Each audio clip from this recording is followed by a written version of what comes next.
আজি বসন্ত পঞ্চমী।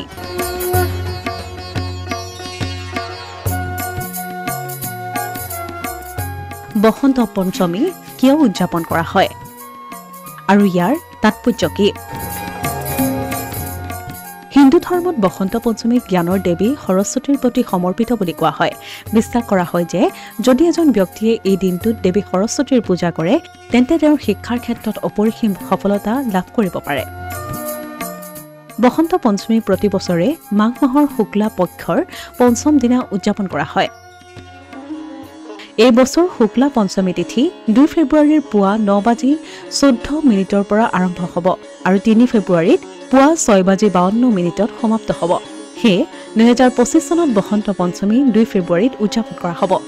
বসন্ত পঞ্চমীৰ শুভ সময় 2 ফেব্ৰুৱাৰী পুৱা 7:09 পৰা 12:35 প্ৰকৃততে বসন্ত পঞ্চমী উৎসৱটো দেৱী সৰস্বতীৰ জন্মদিন হিচাপে পালন কৰা হয়।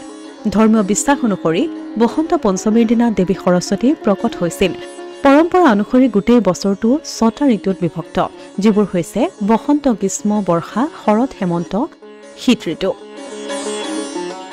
এই ঋতুসমূহৰ ভিতৰত বসন্ত ঋতুক সকলো ঋতুৰ ৰজা বুলি কোৱা হয়। এনে পৰিস্থিতিত যিদিনাৰ পৰা বসন্ত ঋতু আৰম্ভ হয় সেই দিনটো বসন্ত পঞ্চমী উৎসৱ হিচাপে পালন কৰা হয়।